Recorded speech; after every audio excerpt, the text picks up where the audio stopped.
Good morning, everybody. Welcome to Piles of Blessings in the Kitchen. Today we're going to be working on loaves of white bread.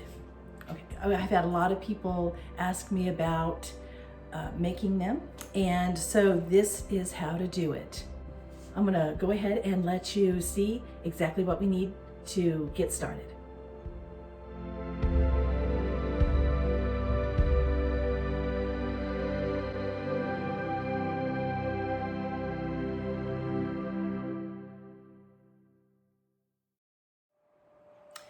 Okay, what we have here is, here's our ingredients. We have we're going to start off with 2 cups of flour. We're going to end up using between 5 and 6 cups, but we're going to start off with 2 cups. We've got 3 tablespoons of sugar. We've got 4.5 teaspoons of RapidRise yeast, and this is the yeast that we're using. Okay, it says for bread machines, but that's okay. We can go ahead and use this. And we've got 2 teaspoons of salt and 2 tablespoons of butter. We've got 1.5 cups of water, and I added 1/2 cup of milk in here. Okay, we're going to start off by warming up our liquids.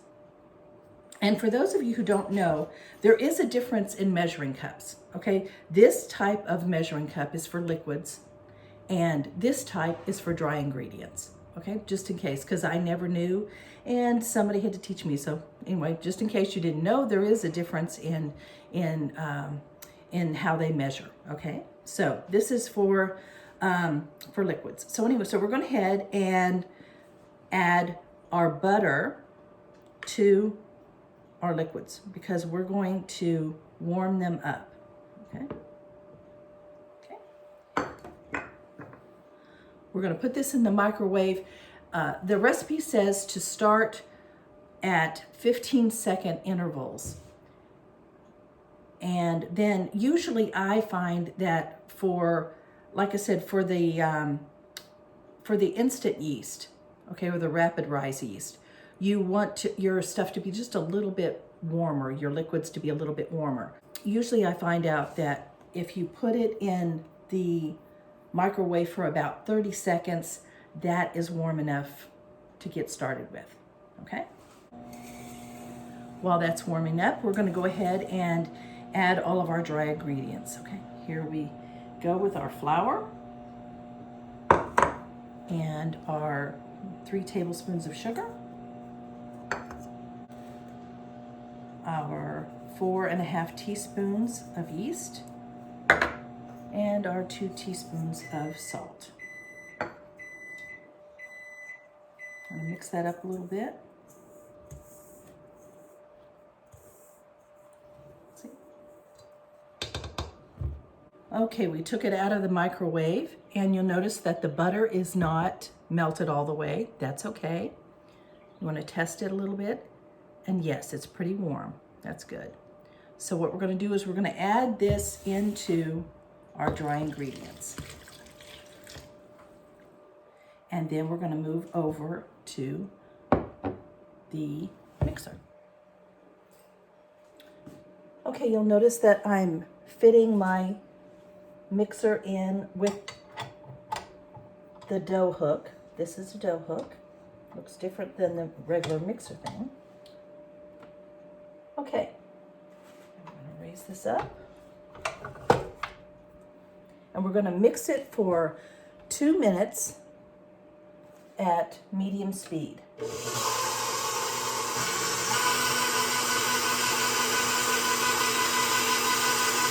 see you back in 2 minutes. Okay, it's been 2 minutes, and so this is what it looks like. Now we're going to add in 1 more cup of flour for the time being, and we're going to let it beat for another 2 minutes. Okay, I want to add from time to time, you need to stop your mixer, and if you see that there's a lot of stuff on the sides of your bowl, like this, okay? You would just want to take a little spatula or a little spoon and just kind of push down on the sides all the way around, just to kind of loosen up some of that flour and stuff. See how gummy it's getting? But you want to do that from time to time because that way everything will get incorporated. And yes, your hand will get messy, but that's okay.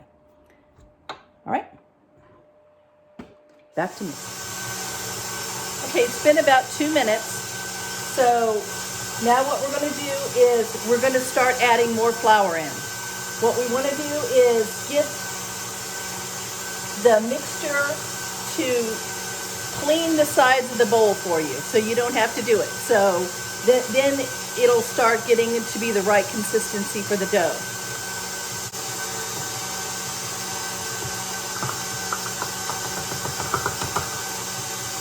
That's 1 cup.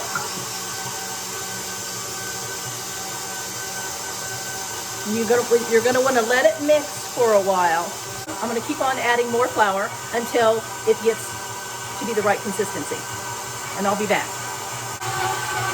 Okay, I've added about another 1.5 cups of flour. And look, see how it's getting there, but it's not quite what we want. So keep on adding flour. Okay, this is what we want. See how the sides of the bowl are all clean? I hope you can see that. No, the top, not the top part, but underneath there. That's what you want. We're going to start kneading it. Now, if you don't have a mixer, you have to do this by hand, and you can do that. You can just take some flour and put it on a surface and knead your dough. What you're going to want to do, I'm going to do mine with the mixer, but I will show you with my hands what to do. You put it down and you put a little bit of flour on it so it won't stick, and then you're just going to push. And you're going to fold it over and push it again, and fold it over and push it again. Fold it over this way and push it again. And you're going to keep on doing that until your dough gets really elastic and smooth. And I'll show you what it's going to look like in a minute. Okay, but I'm going to knead this with the mixer. But you're going to knead at about 6 to 8 minutes. Okay, so we will be right back when we're all done kneading it. And if you're using a mixer, you want to put it on about a number 3 on the mixer. And then that's a kneading level, okay? We're all done kneading now. So if you notice, it'll hold its shape whenever you pinch it, and it bounces back. It's kind of like elastic. So we're going to cover it with a clean towel. And we're going to let it rest for about 10 minutes. I'll be right back. Okay, it's been 10 minutes and our dough has been resting. Now we're getting ready to put it to work. I'm going to turn it out onto our board, and we're going to kind of, it's a little bit bigger. It's not really risen, but it's a little bit bigger than what it was. This is because we are using the RapidRise, so we only have to let it rise 1 time instead of 2. Okay, so but we have a resting time instead of really a rising time for an hour. So what we're going to do is we're going to kind of square it up a little bit, and I'm going to divide it in half.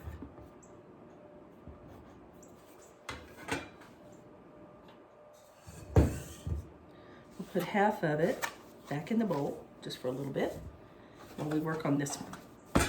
Now we're going to kind of keep it out like this,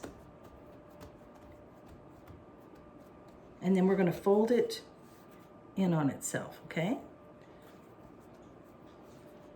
We're going to do like we're doing a letter. We're going to fold it like that and kind of press down. Fold this over and kind of press down. And we're going to kind of tuck this, roll that over a little bit and tuck it.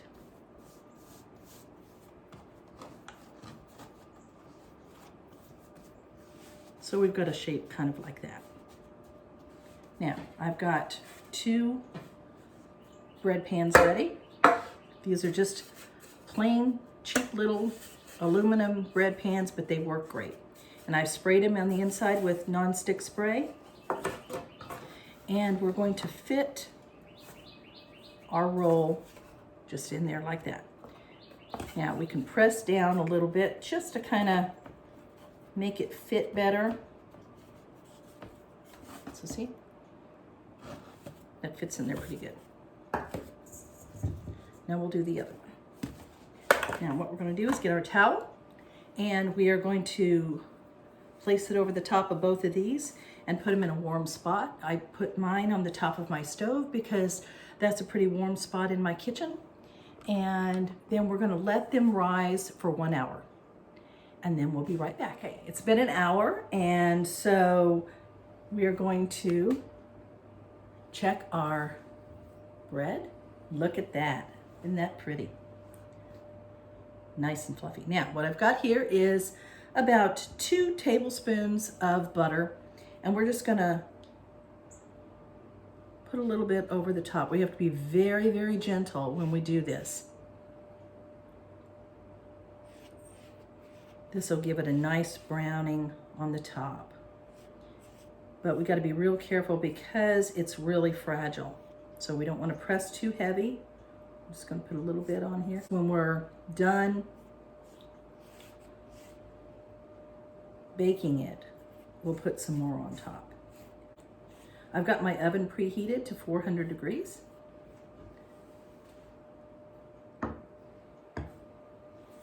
And we're going to bake it for about 30 minutes.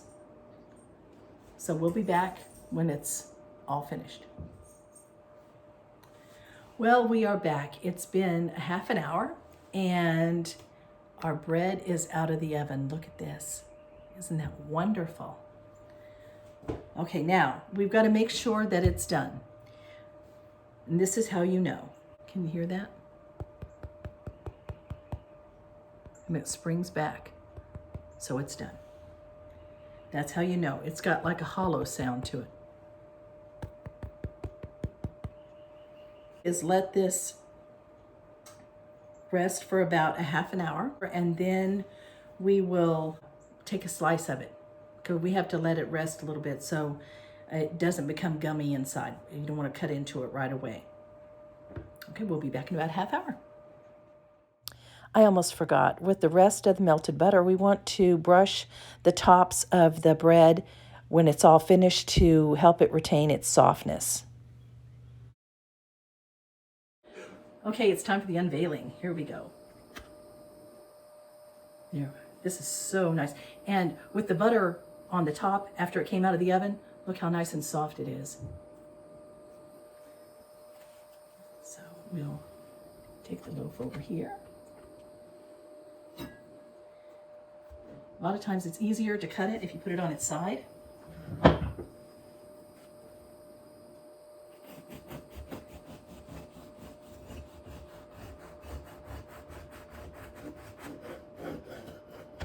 It's cutting so nicely. Look at that. Isn't that great? And here we go. So I hope you try and make this. I think you can do it. It's really not that hard at all. Let me know in the comments if you tried it, and if you have any questions, also put those in the comments and I'll see if I can answer them for you. Be sure to like and subscribe, and we will see you on the next video.